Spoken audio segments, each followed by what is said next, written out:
Hello दोस्तों, मेरा नाम है आशीष। आप देख रहे हैं एके जीनियस नॉलेज चैनल। तो चैनल पर नए हैं तो चैनल को सब्सक्राइब करके वीडियो को लाइक जरूर कर दीजिएगा। तो आज के इस वीडियो पर देखेंगे 41 से लेकर के 60 नंबर तक के क्वेश्चन जो कि हमारे पास है। उत्तर प्रदेश कांस्टेबल पुलिस का जो री एग्जाम है उसके लिए मोस्ट इंपॉर्टेंट क्वेश्चन हो जाते हैं और ये 2020 के द्वितीय पाली का सेट है। तो आइए हम लोग देखते हैं क्वेश्चन नंबर 41। तो आइए देखते हैं क्वेश्चन नंबर 41। सिंगापुर की मुद्रा कौन सी है? तो देखिए, सिंगापुर की जो मुद्रा है वो सिंगापुर डॉलर होती है। ऑप्शन इसका राइट आंसर हो जाएगा बी। सिंगापुर जो होगी वन अच्छी जो कि उत्तरी अक्षांश पर एशिया महाद्वीप के दक्षिण पूर्व भाग में स्थित एक द्वीपीय देश है जिसकी राजधानी सिंगापुर है। सिंगापुर की मुद्रा जो सिंगापुर डॉलर कहा जाता है। इसके पश्चिम में जो कि मलक्का जलसंधि स्थित है जो एशिया के महाद्वीप से मलेशिया देश को और इंडोनेशिया देश को सुमात्रा द्वीप को अलग करती है। साथ ही भारत में अंडमान सागर की इंडोनेशिया की जावा सागर से जोड़ती है। इसी के साथ आइए बात कर लेते हैं 42 नंबर का। तो पानी का घनत्व अधिकतम कितना होता है? तो देखिए, पानी का जो घनत्व होता है वो अधिकतम 4 डिग्री सेल्सियस हो सकता है। पानी का घनत्व कितना हो सकता है? तो 4 डिग्री सेल्सियस हो सकता है। सभी द्रव गर्म किए जाने पर आयतन में बढ़ते हैं, परंतु जल जो होता है वो 0 डिग्री सेल्सियस से 4 डिग्री सेल्सियस तक गर्म करने पर आयतन में घटता है, अर्थात इसका जो घनत्व होता है वो बढ़ता है। अर्थात जो हमारे पास 4 डिग्री के पश्चात इसका आयतन बढ़ना प्रारंभ हो जाता है। किसी पदार्थ का घनत्व तथा आयतन में विपरीत संबंध होता है। देखिए, घनत्व एवं आयतन में विपरीत संबंध होता है। इसी के साथ आइए बात कर लेते हैं 43 नंबर का क्वेश्चन। तो 43 नंबर का क्वेश्चन है 82 डिग्री 30 मिनट्स ई अर्थात जिसे भारत के मानक मेरिडियन के रूप में चुना गया है, उत्तर प्रदेश के किस जिले से होकर गुजरता है? तो इसका जो राइट आंसर हो जाएगा इलाहाबाद से होकर गुजरता है। 82 डिग्री 30 मिनट पूर्व देशांतर को भारत का एक मानक मध्यांतर माना जाता है जिसे भारतीय मानक समय का निर्धारण किया जाता है। भारत के 5 राज्य उत्तर प्रदेश, एमपी, छत्तीसगढ़, उड़ीसा और आंध्र प्रदेश से होकर के गुजरती है। यह उत्तर प्रदेश के प्रयागराज के निकटतम मिर्जापुर से होकर के गुजरती है।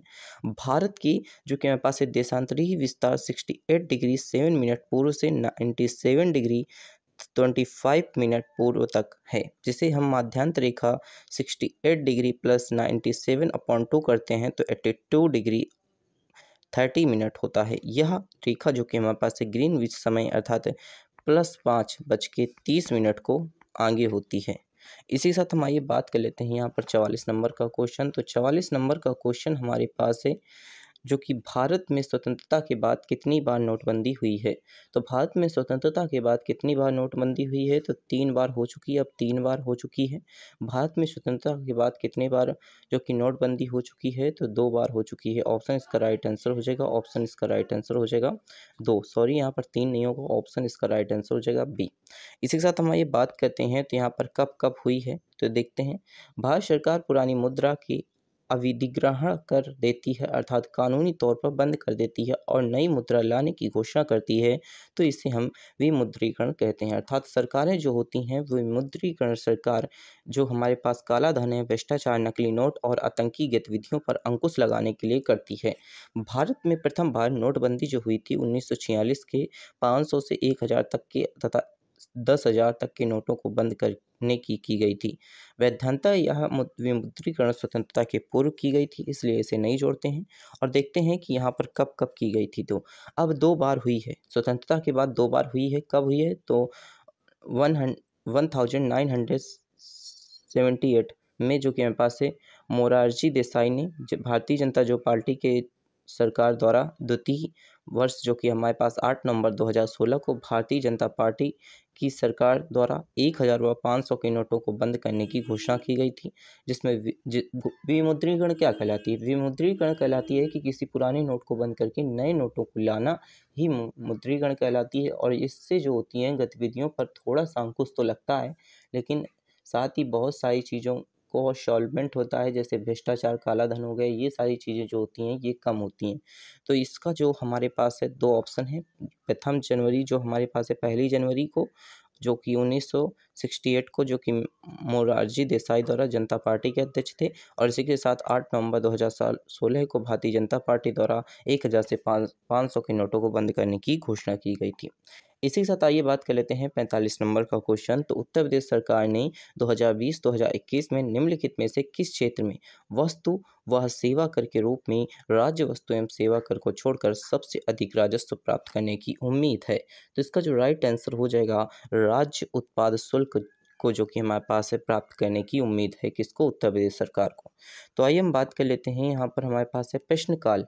यहाँ पर मोस्ट इंपॉर्टेंट बजट दिया हुआ है, तो इसका आप स्क्रीनशॉट ले सकते हैं, क्योंकि इसमें जो अंक हैं वो बड़े बड़े दिए हुए हैं, जिन्हें पढ़ने में थोड़ी प्रॉब्लम होगी, तो आप स्क्रीनशॉट लीजिए। और इसी के साथ हम देखिए आगे की तरफ बढ़ते हैं। तो आगे की तरफ 46 नंबर का क्वेश्चन है, भारत में जैन मान्यता के अनुसार एक तीर्थकार को एक तीर्थ के संस्थापक के रूप में परिभाषित किया गया है।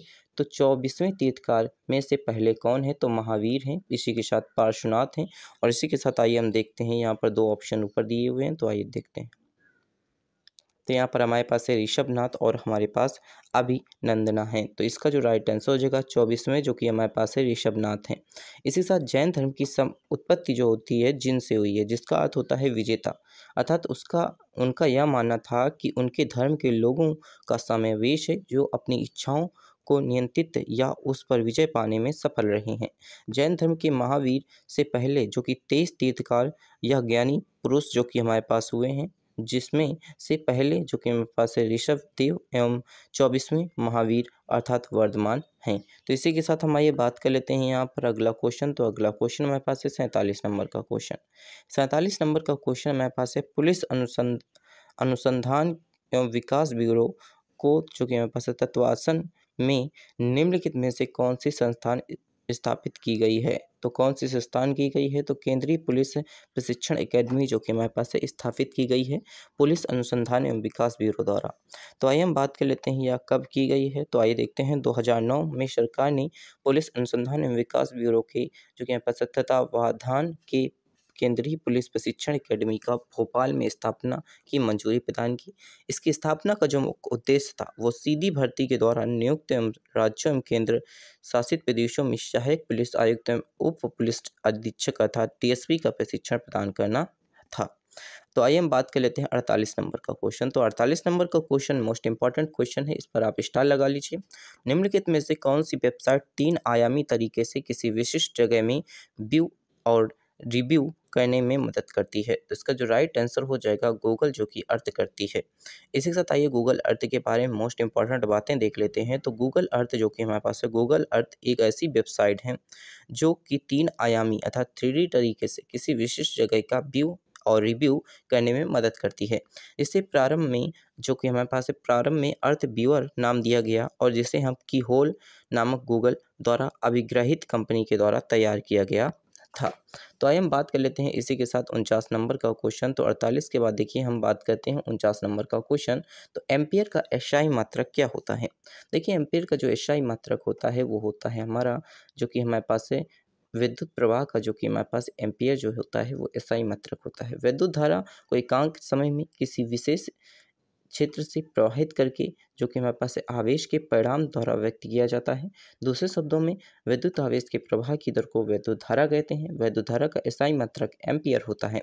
साथ ही परिपथों की जो कि हमारे पास विद्युत धारा मापने के लिए जिस यंत्र का प्रयोग करते हैं उसे हम एमीटर कहते हैं। आइए हम बात कर लेते हैं 50 नंबर का क्वेश्चन। तो निम्न में से कौन सा विटामिन B6 का दूसरा नाम है? तो इसका जो राइट आंसर हो जाएगा पैरिडॉक्सिन, जो कि हमारे पास है विटामिन B6 का दूसरा नाम है। तो सूक्ष्म जो कि हमारे पास है मानक सजीवों खनिजों की भांति ही विटामिन को भी बहुत सूक्ष्म मात्रा में जंतु शरीर के सामान्य उपापचय के लिए आवश्यक होता है। यद्यपि ये जो होती हैं वो ऊर्जा प्रदान नहीं करती, लेकिन अन्य ईंधन पदार्थों के संश्लेषण एवं सही उपयोग का नियंत्रण करती हैं। जबकि विटामिन शब्द का उपयोग सर्वप्रथम 1912 में जो कि हमारे पास है फंक ने किया था। समस्त जो कि विटामिनों के 2 श्रेणियों में बांटा गया है। तो 2 श्रेणियां कौन कौन सी हैं? देखिए यहाँ पर सब पूरा चार्ट बना हुआ है, तो आप देख सकते हैं विटामिन, जल में घुलनशील विटामिन, वसा में घुलनशील विटामिन, जल में घुलनशील विटामिन और वसा में घुलनशील विटामिन। तो आइए देखते हैं B1 जो कि थायमिन कहलाता है, B12 जो कि हमारे पास है साइनोकोबालैमिन कहलाता है, इसी के साथ B5 जो कि हमारे पास है पेंटाथेनिक कहलाता है और जो कि हमारे पास है ए जो होता है वो हमारे पास रेटिनॉल कहलाता है, और B2 जो होता है हमारे पास राइबोफ्लेविल कहलाता है, और ऑप्शन सी जो हमारे पास है विटामिन सी जो कोई स्कैर्विक अम्ल कहलाता है, और विटामिन डी जो कि हमारे पास है कैल्सीफेरॉल कहलाता है, और विटामिन 6 जो होता है हमारे पास पायरिडॉक्सिन कहलाता है, विटामिन 7 जो होता है हमारे पास बायोटिन कहलाता है, और विटामिन जो कि हमारे पास है अर्थात बी जो कि 9 है वो हमारे पास फॉलिक अम्ल कहलाता है, और ई हमारे पास टेक्टोफेरॉल कहलाता है, और विटामिन के जो कि हमारे पास होता है वो हमारे पास फिलोक्विनोन कहलाता है। तो यहाँ पर आप देख सकते हैं इनके रासायनिक नाम दिए हुए हैं जिन्हें आप पढ़ सकते हैं। जो बेरी का रोग होता है वो विटामिन B1 की कमी से होता है, अर्थात आहार में पॉलिश किए गए चावल या बहुताया प्रयोग में होता है। अर्थात देखिए यहाँ पर जो आहार में पॉलिश किए हुए चावल आते हैं, जैसे जो आपको कोटे से मिलते हैं, वो जो होते हैं उसमें बेरी नामक रोग की जो कि हमारे पास आशंका होती है वो बढ़ जाती है। तो आइए हम बात कर लेते हैं 51 नंबर का क्वेश्चन। तो 51 नंबर का क्वेश्चन मोस्ट इंपॉर्टेंट है। केंद्रीय पुलिस प्रशिक्षण एकेडमी कहाँ पर है? तो आपने ये क्वेश्चन 47 पढ़ा है, तो इसका जवाब आपको कमेंट बॉक्स में देना है। तो आइए हम शुरू करते हैं अगला क्वेश्चन। तो अगला क्वेश्चन हमारे पास है 52 नंबर का क्वेश्चन। तो आइए देखते हैं 52 नंबर का क्वेश्चन। 52 नंबर का क्वेश्चन हमारे पास है जो कि हमारे पास इरिडियम परत की खोज किसने और नोबेल पुरस्कार भी जीता है? तो इडियम जो हमारे पास है इरिडियम परत की खोज किसने की और नोबेल पुरस्कार किसने जीता? तो इसका जो राइट आंसर हो जाएगा लुइस जो कि हमारे पास है अल्वारेज ने जो कि हाल ही में जो कि इरिडियम परत की खोज की और इसी के साथ नोबेल पुरस्कार भी जीता है।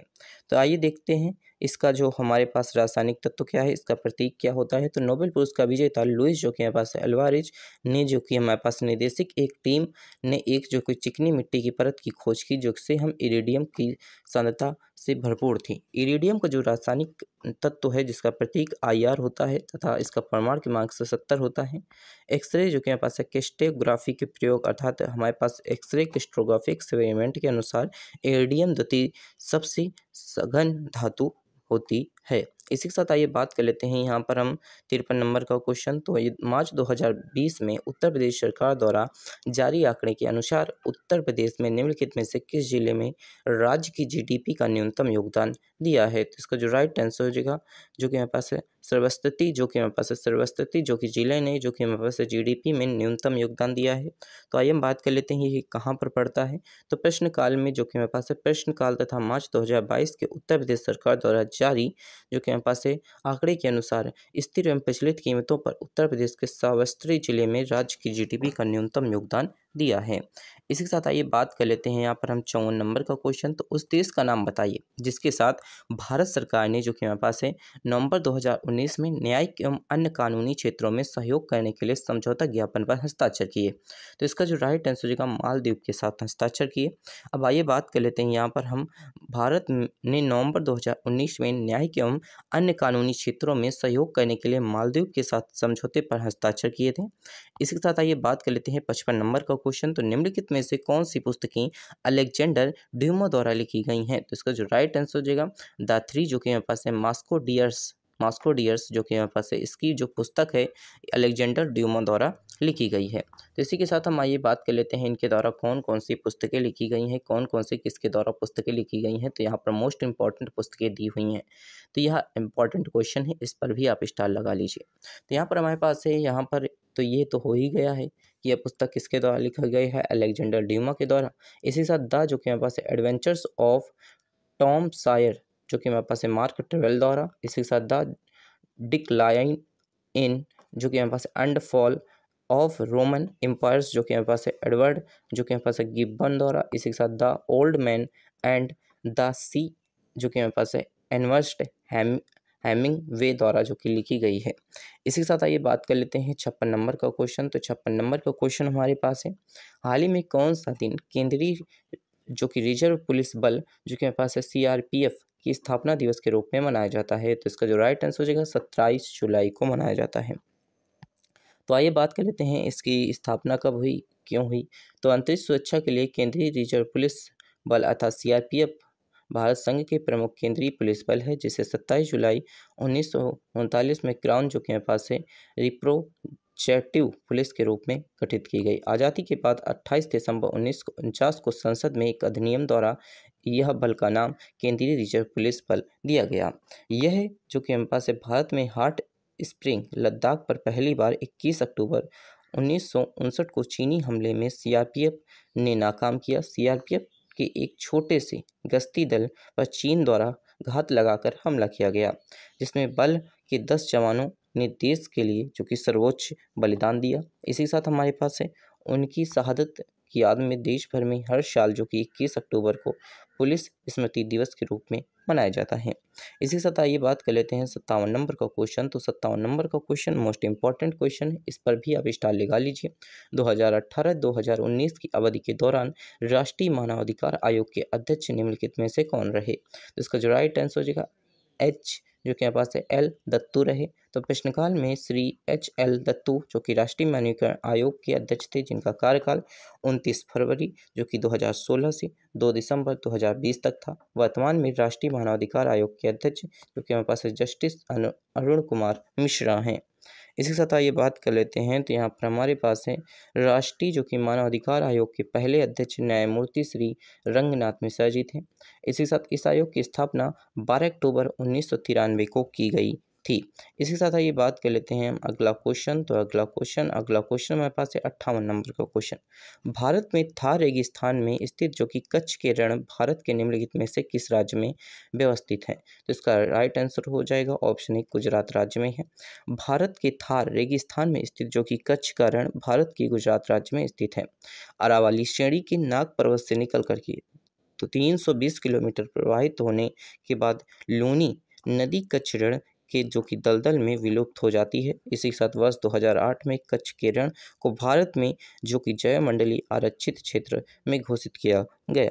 इसी के साथ आइए बात कर लेते हैं 59 नंबर का क्वेश्चन। तो ब्रिटिश सरकार द्वारा 1927 ईस्वी में भारत में साइमन कमीशन भेजा गया था, इसका क्या उद्देश्य था? तो इसका जो राइट आंसर हो जाएगा ऑप्शन सी हो जाएगा। भारत सरकार की संरचना में सुधार एवं सुझाव हेतु जो कि हमारे पास है ब्रिटिश सरकार ने 1927 में साइमन कमीशन भेजा था, जिसका जो कि विरोध भी हुआ था कि साइमन कमीशन वापस जाओ। तो यहाँ पर आइए बात कर लेते हैं 2019 में भारत सरकार अधिनियम के कार्य की समीक्षा करने के लिए ब्रिटिश सरकार ने 1927 में एक आयोग जिसे हम साइमन कमीशन कहते हैं जिसे नियुक्त की गई और जिसका जो कि बहुत ही अधिक भारत में विरोध हुआ था। इसी के साथ आइए बात कर लेते हैं 60 नंबर का क्वेश्चन। निम्नलिखित में से कौन सा प्रथम कंप्यूटर वायरस था? तो देखिए जो कि प्रथम कंप्यूटर वायरस बनाया गया था, तो ये बनाया गया था कहाँ पर? पाकिस्तान में बनाया गया था। इसका जो राइट आंसर होगा क्रीपर था।